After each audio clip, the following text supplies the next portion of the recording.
사랑하는 여러분 안녕하십니까? 오늘 또 비가 내리는 날이네요.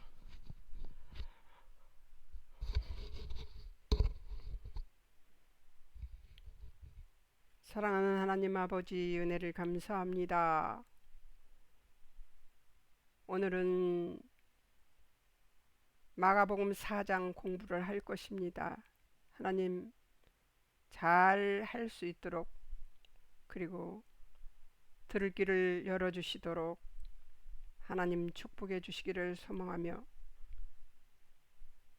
예수님의 이름으로 기도합니다. 아멘. 4장 이제 26절에서 29절을 한번 해보겠습니다.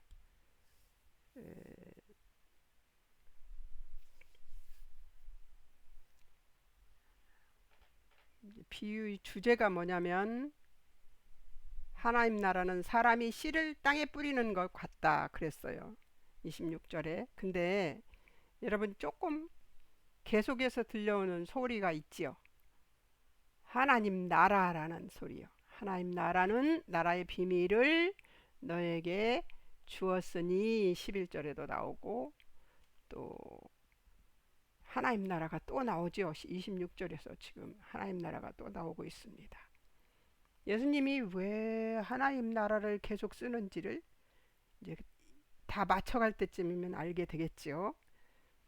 하나님 나라는 땅에 씨 뿌리는 것과 같다 하는 얘기를, 비유의 주제가 이런 땅에 씨를 뿌리는 것과 같다 하는 그 주제로 얘기를 하고 있습니다.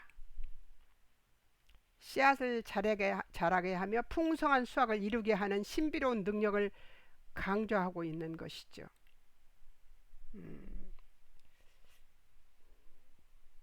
자연 현상에 대해서 그 시골에 살던 분들 같으면 땅에서 나는 그 씨가 이렇게 솟아나는 것을 본 적이 있을 것입니다. 그런 것들을 보고 있으면 야, 이거 정말 신비한 것을 느낄 수가 있는데, 그렇지 않은 분들을 위해서 다른 얘기로 넘어가겠습니다. 자, 하나님 나라의 완성 과정이라고 제가 제목을 붙였었는데요. 27절부터 보겠습니다. 하루하루 지나는 동안 농부도 모르는 사이에 뿌려진 씨가 나서 자라되 그 과정을 알지 못한다. 이렇게 27절에 나오죠. 그가 밤낮 자고 깨고 하는 중에 씨가 나서 자라되 어떻게 그리 되는지를 알지 못하니라. 땅이 스스로 열매를 맺되 처음에는 싹이요 다음에는 이삭이요 그 다음에는 이삭의 충실한 곡식이라. 29절에 열매가 있으면 익으면 곧 낫을 대나니 이는 추수 때가 이르렀습니다. 9절은 얼마 안 되는데요. 의미는 굉장히 길고 복잡한 것 같아요. 하나님 나라의 완성 과정이 싹이 나고 자라고 꽃이 피어서 열매가 맺는 것까지 이를 과정으로 이렇게 보는데, 그것들이 이렇게 자라는, 조금씩 자라는 거, 요즘은 무슨 카메라가 있기 때문에 놔두면 키가 자라는 것이 이렇게 보이기도 하고 그렇지만, 그런 카메라들이 발전이 됐지만 예전에는 그러지 못하죠. 자고 일어나면 새싹이 나가지고 좀 있으면 꽃이 피고 좀 있으면 열매를 맺고 이러잖아요. 그런 것처럼 지금 하나님 나라의 완성 과정은 그 과정을 어느 누구도 알 수가 없다. 그래서 비밀이다 하는 얘기를 하고 있는 거죠. 씨앗을 27절은 씨앗을 싹 틔우고 자라게 하는 것은 사람의 힘이 아닌 전적으로 땅과 비와 공기와 해를 주관하시는 하나님께 맡겨진 일이라는 것이죠. 자, 또 28절에 땅이 스스로, 이 얘기는 무슨 말이냐면 농부의 힘을 철저히 배제한다는 뜻입니다. 하나님 나라는 하나님의 힘으로 확산되는 것은 아니나 하나님 나라의 완성에 있어서 사람의 힘, 그러니까 사람의 힘이 완전히 배제된 것이 아니라는 사실입니다. 하나님께 전적으로 신뢰와 믿음을 갖는 것이 하나님 나라 완성을 사람의 힘이 이제 그 하나님 나라 완성에는 하나님의 힘으로 되는 것이 확실하지만 거기에서 사람의 힘이 조금은 필요하다는 것을 얘기하고 있습니다. 땅이 스스로 하는 일은 하나님이 하시는 일이라 우리가 다 알 수 없지만 하나님께 전적으로 신뢰와 믿음을 갖는 것이 완전히 배제된 것이 아니라는 사실입니다. 이제 농부들이 그 농부의 힘을 보태야지만 또 자라요. 그냥 놔두면 풀과 뭐가 어우러져서 그리고 엉망이 되어서 그 형상을 알아볼 수가 없죠. 휴장농 그 논밭을 가보면 엉망진창이에요. 그런 걸 보면 사람의 손이 안 가면 안 되는 거죠. 열매를 맺되 땅과 생명이 있는 씨앗의 절묘한 조화를 이루게 하시는 하나님의 능력을 암묵적으로 강조한 말이라고 할 수 있습니다. 그러니까 하나님이 하시는 것은 맞지만 농부의 손이 가지 않으면 절대로 제대로 된 열매를 맺을 수가 없다는 거죠. 28절에 또 보겠습니다. 뭐라고 나오는지. 28절에 뭐라고 써있죠? 땅이 스스로 열매를 맺되 처음에는 싹이요 다음에는 이삭이요 그 다음에는 이삭의 충실한 곡식이라. 씨앗이 자라는 과정이 진실로 현재는 비밀스럽게 움직이고 있으나 하나님 나라의 비밀을 이해하도록 허락된 사람들은 이 보잘것없어 보이는 시작에서 장차 다가올 하나님 나라를 본다는 것입니다. 열매는 작은 씨앗의 결과입니다. 여러분, 농사를 지어서 나랑 열매를 보면 그 과정을 알지 못하지만 누구든지 보면 아우 탐스럽다. 황금 들판 저는 고향이 시골이라서 들판에서 자랐습니다만 들판에 가을에 가보면 그 이삭이 누렇게 익어가지고 쫙 물결을 이루는 걸 보면 정말 장관입니다. 또 밤열매, 뭐 사과열매, 배열매 뭐 이런 열매들이 열리는 것을 보면 신기해요. 아주 요만하게 쫙게 열렸다가 그것이 큰 열매로 되는 열매가 되는 것을 보면 신기하게 그지없습니다. 자, 예수님은 경고를 하셨습니다. 여기서도 뭐라고 얘기했어요? 29절 열매가 익으면 곧 낫을 댔는데 그 추수 때가 이르렀다 이렇게 얘기를 하고 있습니다. 다 지금 하나님 나라를 이야기하는 것인데 뭐하고 뭘로 비유를 했어요? 자라나는 씨 비유를 했던 것입니다. 자, 그러니까 여기서 뭐예요? 열매가 익으면 추수 때가 된다. 낫을 될 것이다. 예.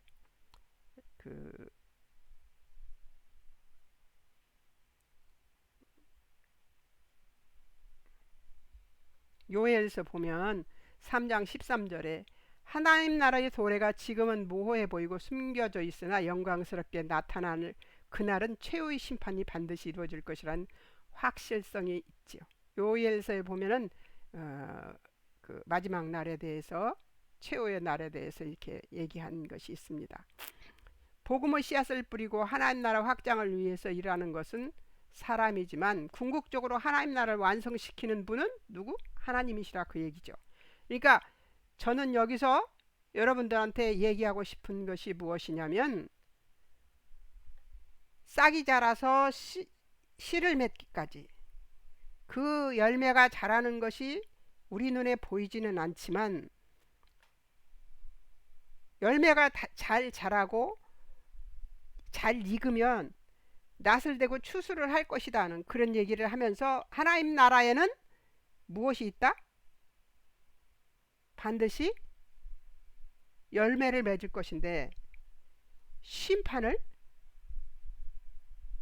배제하지 말아라. 그 얘기를 지금 하고 있는 거예요. 추수 때가 되면 반드시 낫지를 할 것이고 그 낫지를 하고 추수를 해서 곡식을 골라내지요. 그런 과정이 반드시 있을 것이라는 것이죠. 그 얘기를 지금 하고 있습니다.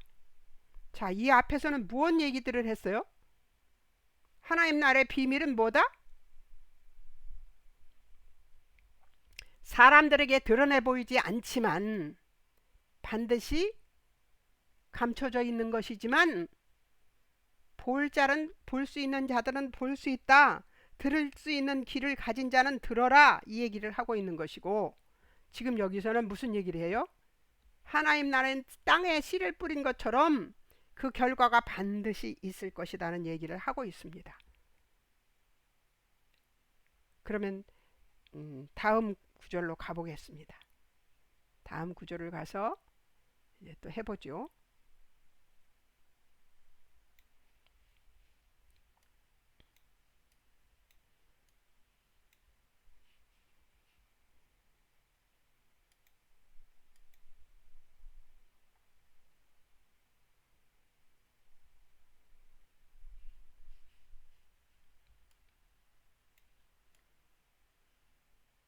자, 30절에서부터 34절까지는 겨자씨 비유입니다.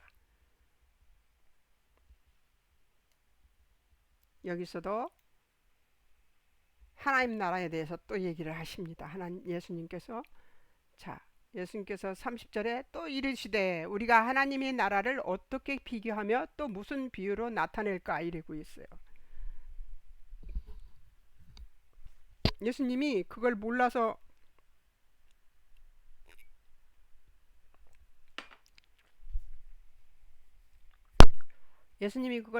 지금 우리들에게 이 제자들에게 그리고 사람들에게 묻는 게 아닙니다. 하나님 나라 어떻게 비교하며 또 무슨 비유로 나타낼까 하고서 31절부터 겨자씨에 대한 얘기를 하고 있습니다.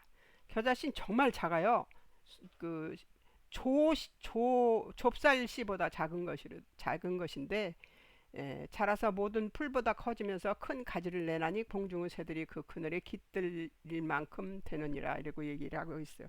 나무처럼 돼요. 그렇게 나무처럼 돼서 새들이 깃들고 새들이 모여들어서 깃들어 있죠. 자, 처음부터 예수님이 하나님 나라 어떻게 비교하면 또 무슨 비유로 나타낼까 하고 질문하는 이유가 뭘까요? 하나님 나라에 대해서 얘기를 하고 싶은데 뭘로 비교하고 뭘로 비유하지? 하고 사람들한테 물어보는 것은 무엇을 얘기할까요? 사람들이 집중해서 보기를 바랬어요. 이중적 물음의 시작은 유대인들이 즐겨 쓰는 수사법으로 이중적 질문을 통해 듣는 이로 깊은 관심과 주의를 환기시키고 생각할 시간을 갖게 하려고 했던 겁니다.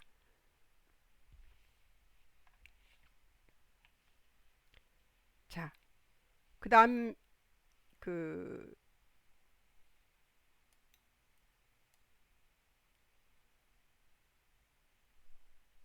31절에 보면 겨자씨는 사람이 땅에 심는 가장 작은 씨앗 하나를 한정함으로써 그 작은 것을 더 강조하는 거죠. 더욱 강조하는 것과 같으니 천국의 실제는 마치 겨자씨 성장 과정과 같다는 것이며 천국의 시각으로 볼 때 천국은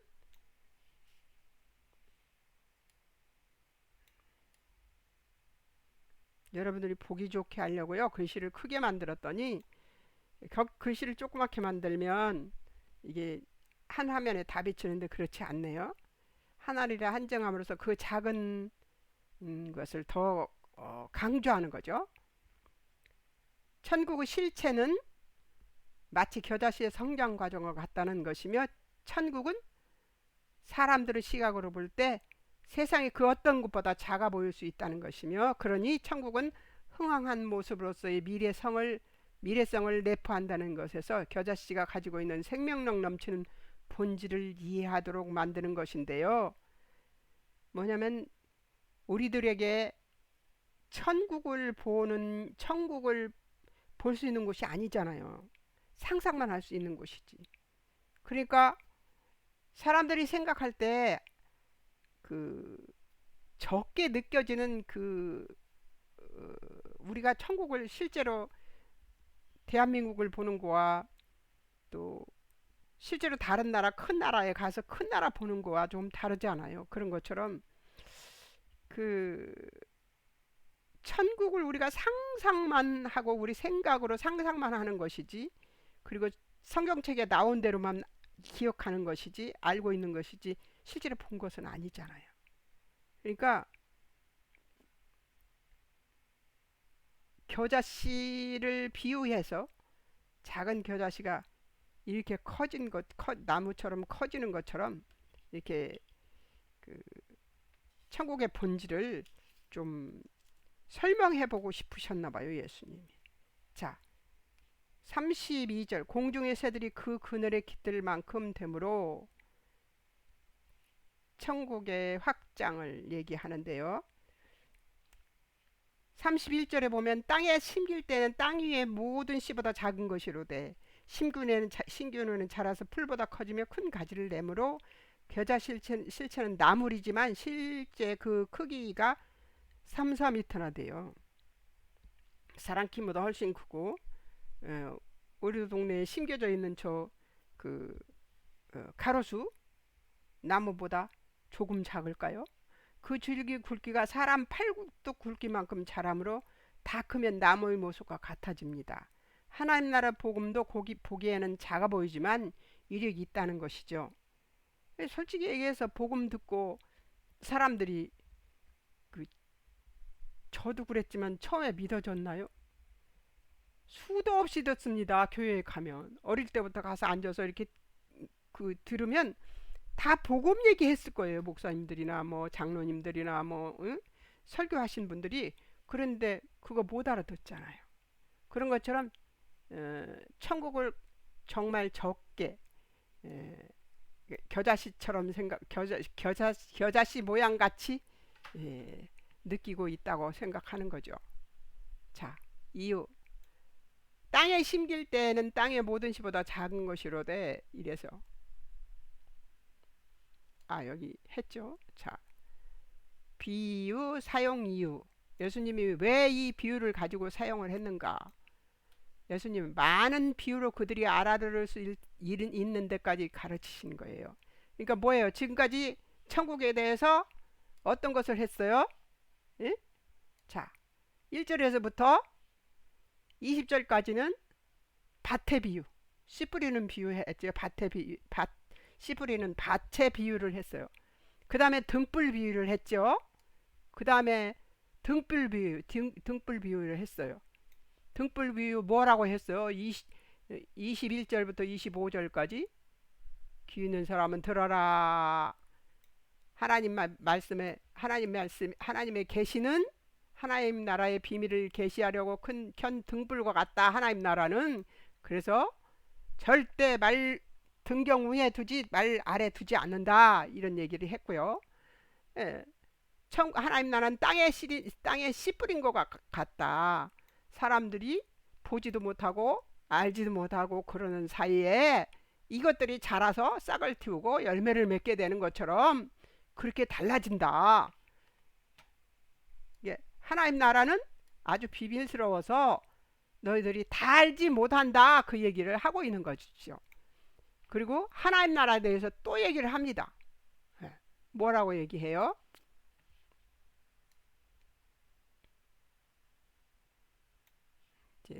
겨자씨 비유와 같다. 아주 작은 것 같지만 나중에는 큰 나무처럼 되어서 그걸 순종하고 사람들이 알게 된다. 그러니까 지금 너희가 알아듣지 못하더라도 실망하지 말아라 하는 얘기를 하는 것 같아요. 자, 보세요. 예수님 많은 여러 가지 비유로 하나님 나라에 관해서 말씀하신 후에 이제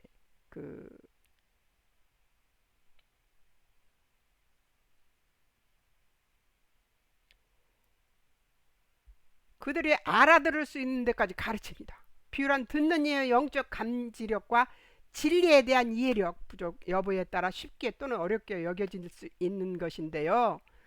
비유가 아니면 말씀하시지 아니하시고 천국의 비밀에 대해서 대화를 말하는 것을 예수님이 비유로만 말씀하시니까 이 지금 제자들과 모여 있는 사람들은 굉장히 어리둥절했을 거예요.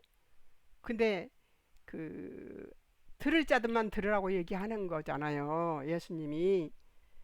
예, 제가 처음에 성경 공부 가르치려고 1회 때 제가 가르칠 때 여러분들한테 그 얘기 했잖아요. 성경은 그 모든 사람에게 다 풀어주신다. 그러나 어떤 사람에게는 요렇게, 어떤 사람은 요렇게 모양대로 그 사람의 믿음의 모양대로 풀어주시는데 그 사람이 알아야 될 만큼만 풀어주시니까 우리는 열심히 성경을 읽고 풀고 묵상하고 그래서 그 말씀이 어떤 의미가 있는지를 아는 것이 이 마가복음을 지금 제가 이거 해놓은 게 13년에 해놨습니다. 13년.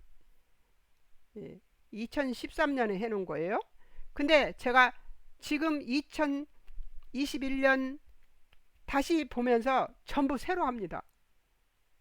어, 제가 사장할 때는 사장만 붙들고 있어요. 그리고 왜냐하면 5장을 먼저 풀어보고 저번에 3장 할 때 2장 할 때 3장을 다 풀어놨으니까 2장 다 풀어놨으니까 3장을 좀 해볼까 하고 3장을 했더니 막 헷갈리는 거예요. 그래서 제가 4장만 계속 봅니다. 4장 할 때는 4장이 오늘 끝나잖아요. 그러면 4장 끝난 뒤에 5장을 제가 봅니다. 저도 그래요. 그렇게 풀어주세요. 하나님이 13년에 풀어준 거하고 또 지금 푸는 거하고 또 풀어준 거하고 또 달라요. 계시해 주시는 게 다릅니다. 여러분들도 공부를 하게 되면 이렇게 저처럼 표도 만들고 이렇게 하다 보면 해놓잖아요. 그럼 지난 다음에 한 10년 지난 다음에 다시 보세요. 달라요. 또 다시 또 해보면 또 다른 것을 알게 해주세요. 그러니까 하나님의 그 성경을 열어주시는 것은 6살짜리한테도 열어준다니까요. 지금 고등학교 3학년이 된 우리 제 손녀딸 6살 때 제가 가르쳤다고 했잖아요. 6살짜리한테도 열어주시는 하나님이 여러분한테 안 열어주시겠어요? 여러분들이 마음이 간절하면 열어주실 겁니다. 자, 이제 예수님이 그 35절에서 41절까지를 한번 또 보겠습니다.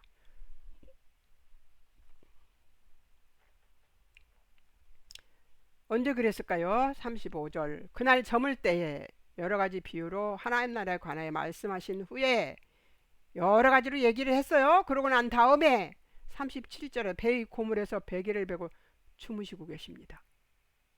사실은 비밀을 얘기해주고 하나님 나라의 비밀을 얘기해주고 예수님은 푸근히 주무셨어요.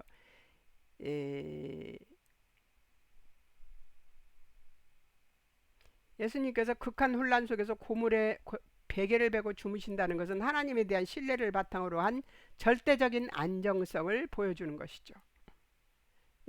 하나님 되시는 예수님을 모르고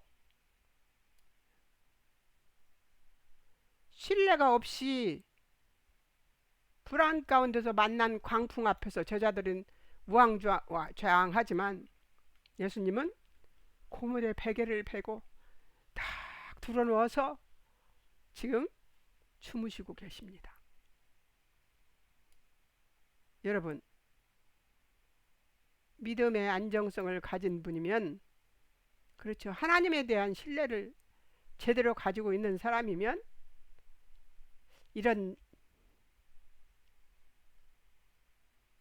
혼란 속에서도 안정성을 가지고 있을 수 있다고 하는 것을 얘기하는데요. 저는 여러분의 신앙과 저기를 해보고 싶어요. 대조 얘기를 해보고 싶어요. 신앙에 대해서. 여러분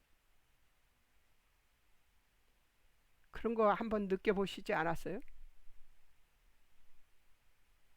옆에 있는 사람들이 모두 떠드는데 명절 때 같은 때 자기 혼자 그 입을 다물고 눈을 뜨고도 다른 생각하고 있을 때가 있잖아요. 그런 것처럼 그 자리를 떠나 있는 사람처럼 앉아 있을 때가 있습니다. 저는 가끔 그래 봤습니다. 근데 예수님이 그렇게 하신 것 같아요. 근데 막 이제 제자들이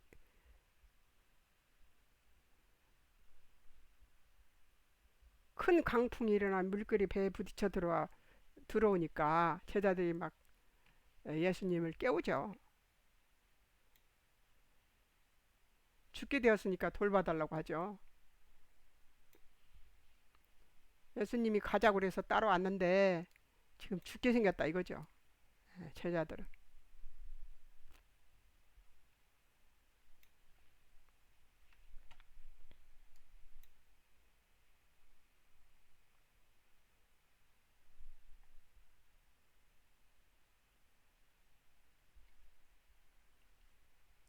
제자들이 원망 섞인 어투로 예수님을 깨웁니다.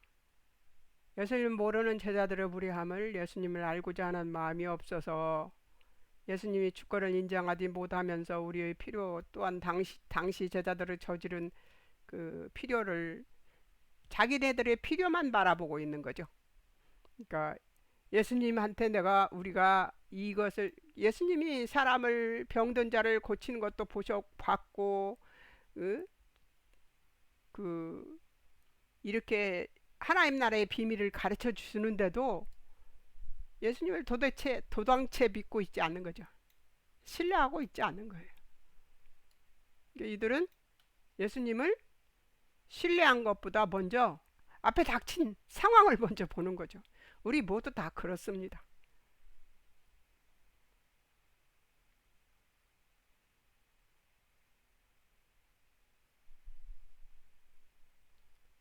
예수님이 깨어서 바람을 꾸짖으시며 바다더러 잠잠하라 고요하라 하십니다. 39절에 보니까 바람이 그치고 아주 잔잔하여졌다고 합니다. 아주 크나큰 잔잔이 형성되다라는 의미의 단어로 아주 크나큰 잔잔함이 형성되다 이런 얘기예요. 잔잔해짐이라는 말이 마치 언제 풍랑이 일었었냐 하듯이라는 의미입니다. 그렇게 조용해졌어요. 잠잠해졌어요. 그러니까 예수님 제자들을 꾸중합니다. 어찌하여 그렇게 무서워하느냐 너희가 어찌 믿음이 없느냐 하시는 거예요. 여기서 왜 예수님이 제자들에게 믿음이라고 하셨을까요? 여러분 왜 믿음이라고 했을지 생각해 보십시오. 예수님에 대한 신뢰가 제자들에게 있습니까?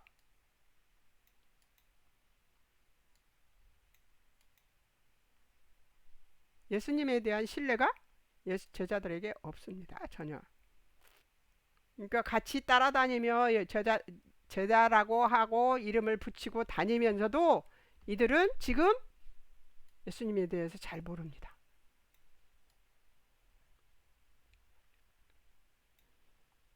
초창기에 어떻게 알겠어요? 근데 끝에 가서도 몰라요. 제자들은 결국 어떻게 됐어요? 다 흩어졌죠. 자, 제자들 심히 두려워서 서로 말합니다. 누구이기에 바람과 바다도 순종하는가 합니다. 두려워하다, 포메오, 무서워하다, 두려워하다, 놀라다, 존경하다, 경외하다에 대해 예수님에 대해 이제까지 알지 못했던 새로운 모습을 발견하고 놀라고 하면서 일종의 종교적 경외감을 강조하는 말로써 예수님의 능력을 하나님의 능력과 일치시키는 말이다. 누구이기에 바람과 바다도 순종하는가 하는 이 말은 조금 이제 제자들이 예수님에 대해서 알기 시작했습니다.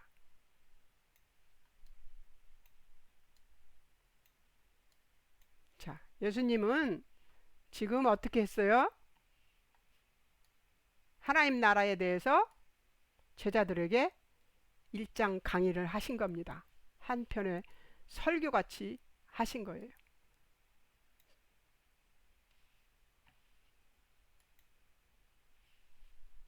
설교같이 하셨어요.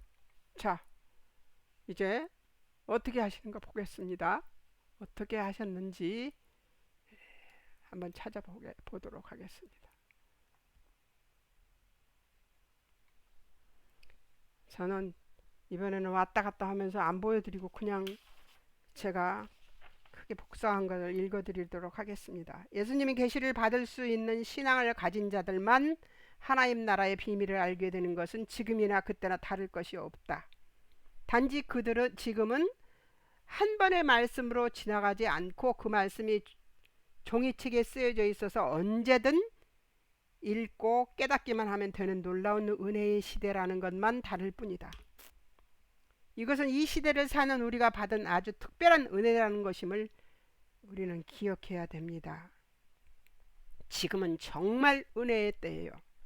이 다음 예수님이 다시 오실 재림의 때에는 용서가 없습니다. 돌이킨 것도 없습니다. 그 당시 그 시간 그때에 예수님 오신 그때에 바로 하나님에 대한 신뢰, 예수님에 대한 신뢰가 확실하지 않는 자에게는 심판만 있을 뿐입니다. 다시 돌이키는 은혜의 시간은 지금입니다. 등경 위에 켜놓은 등불과 같이 하나님 나라의 비밀은 계시를 통하여 인간에게 전해지고 전해진 말씀은 인간의 구원을 전제로 하는 것이므로 그 계시의 빛에 비추인 자들은 그 계시를 전달해야 하는 책임이 주어지기 때문에 예수님은 신앙이 없는 자들에게 복음을 전하는 것을 감추었던 것이다. 지금 우리에게도 동일한 계시 현상이 일어나고 있지만 헛된 열심이나 자신의 명예나 지위를 위해 진리를 알려 하는 자들에게는 열어주지 않으시는 것을 여전하다는 것입니다. 여러분, 제가 그림 하나 그릴게요.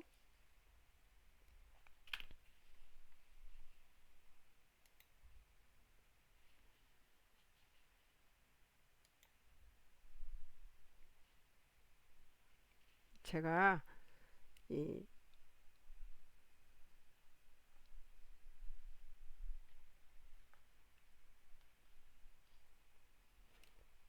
하나님은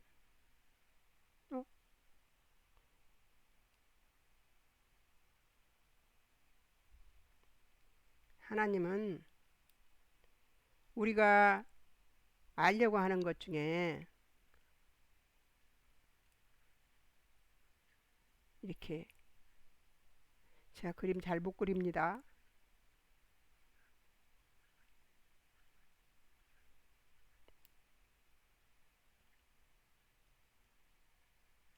자, 이렇게 돼 있어요.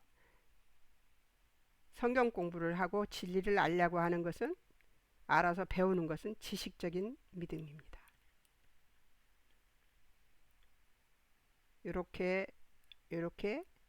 가슴으로 느껴서 하나님 감사합니다 이런 걸 알게 해주셔서 이렇게 감사할 수 있는 것은 감정적으로 이해를 하는 겁니다. 이것이 믿음인 줄 알아요. 사람들은 이것이 믿음인 줄 알거든요. 절대 이것이 믿음은 아닙니다. 이 지식적인 것도 믿음이 아닙니다.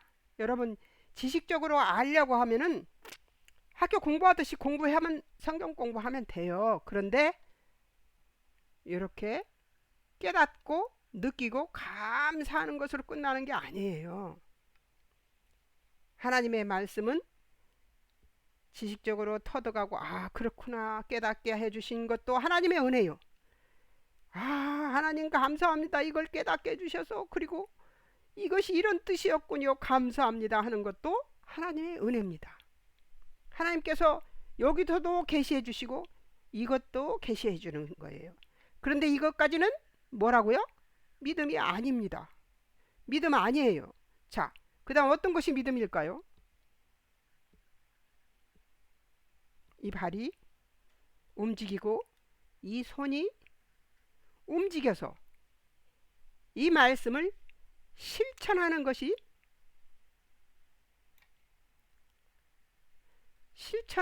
바로 믿음입니다. 이것이 믿음이에요. 이것이 믿음입니다. 이것이 믿음이에요. 말씀을 실천하는 것이 믿음입니다. 여러분, 이거 갖고 믿음이라고 얘기하시지 마세요. 머릿속으로 아는 것 갖고 믿음이라고 하시면 안 돼요. 예. 감정으로 느껴서 하나님의 은혜가 너무 감사합니다. 여기까지도 믿음이 아니에요. 이 믿음은 하나님의 말씀을 실천하는 것을, 그래서 제가 성경 공부 시작할 때 뭐라고 얘기했어요? 하나님이 이 말씀을 체험하게 해주십시오. 체휼하게 해주십시오. 체험할 수 있도록 해주십시오. 하나님의 말씀 무섭지만 체험하는 것을 원합니다 하고 기도합니다. 하나님의 말씀을 체험하게 되면요, 사람들이 그러죠. 기도할 때 그런 말도 해요. 어떤 말도 하냐면, 하나님, 제게 인권,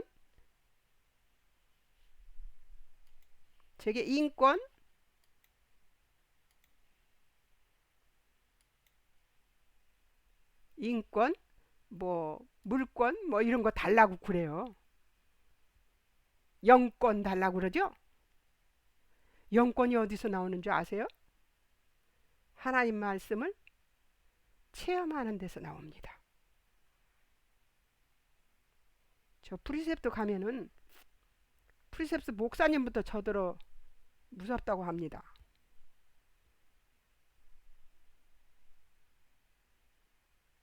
어떻게 해석하시든지 상관없습니다만, 영권은 하나님의 말씀을 체험해서 그 말씀이 실천을 한 뒤에 얻어지는 그 영광을 본 사람만 영권을 가질 수 있습니다. 하나님의 말씀을 실천할 수 있는 것은, 능력은 믿음이죠. 믿음. 응? 여러분들이 체험하는 여러분들이 되셔서 말씀을 체험하는 여러분들이 되시기를 바랍니다. 제가 왜 이야기를 하냐면, 그냥 지식적으로만 알려고 하지 마시라 그 얘기예요. 지식적으로만 알아갖고서는 그것이 힘이, 능력이 되지 않는다 그 말이에요. 지금 이 제자들 이 얘기 듣고 나서 이 사람들이 지금 어떻게 생각하고 있을 것 같아요? 어리벙벙 할 겁니다. 누구시기에 바람과 바다도 순종하는가? 아직 예수님 모릅니다. 왜요? 실제적으로 이들이 체험하지 않았어요. 자기네들이 어둠을 물리쳐 보고 병을 고쳐보고 해야 되는데 그것이 체험이 전혀 안 돼 있는 거예요. 보기만 하는 거, 보기만 하고 있는 거예요. 지식적으로 알기만 하는 거고, 와 놀라워, 지금 놀라워, 뭐 여기서 뭐라고 그래요? 누구이기에 바람과 바다도 순종하는가 하는 그 말은 무슨 말이냐면, 와 놀라워, 감정까지 갔어요. 아직 그들은 실천하지 않습니다. 믿음을. 자, 복음 확장은 인간의 시도와 노력에 의하지 않고 하나님의 신비로운 능력에 있습니다. 그러나 농부에게 씨를 심고 물을 주게 하듯이 절대적으로 전능하셔서 인간의 참여가 필요하지 않으시는 하나님이시면서도 인간에게 한 역할을 내어주시면서 우리를 복음 전파에 사용하시고 하나님 일에 동참시켜 주시는 은혜를 우리는 감사하며 기억해야 합니다. 우리가 무엇이길래 하나님 일을 할 수 있었겠어요? 우리가 그 일에 동참할 수 있었겠어요? 그게 뭐냐면 하나님께서 우리를 동역시켜 주시는 겁니다. 이것이 은혜 아니고 뭐겠습니까? 하나님은 우리 같은 자들이 무엇이라고 우리를 하나님 일에 동참시켜 주셔요. 우리 형편없는 믿음을 보시고도 하나님은 우리에게 이 일에, 하나님 나라의 일에 동참시켜 주십니다. 그 은혜가 얼마나 큰지 여러분 생각해 보셨습니까? 나 같은 사람을 하나님의 일에 사용해 주시다니 놀랍지 않습니까? 자, 제가 네 번째로 생각한 건, 잔 만물이 주의 주권에 온전하게 복종하는 반면 우리 인간은 주께 복종하는 것에 있어서 가장 더디고 느리고 미련하다는 것을 기억해야 할 것입니다. 여러분, 인간이 제일 느려요. 자연도 하나님께 순종해요. 아침에 일어나서 우리 동네는요, 좀 시골이거든요. 약간 그 숲이 좀 있는 곳이라서요. 아침에 창문을 열고 잠자면요, 새들이 이 해가 뜨는 시간과 동시에 새들이 짹짹거리기 시작해요. 온갖 새들이 지저깁니다. 그들도 하나님을 찬양하고 있어요. 새벽부터. 여러분, 여러분이 이 새들처럼 하나님을 찬양하고 계십니까? 하루에 얼마나 하나님을 찬양하십니까? 오늘 또 하나님을 찬양하면서 하나님 일에 요만큼이라도 동참할 수 있도록 허락해 주시고 우리를 사용해 주시는 하나님께 감사와 찬송을 올려드리면서 승리하시는 여러분이 되시기를 주의 이름으로 찬양합니다. 여러분, 승리하시기를 축원합니다.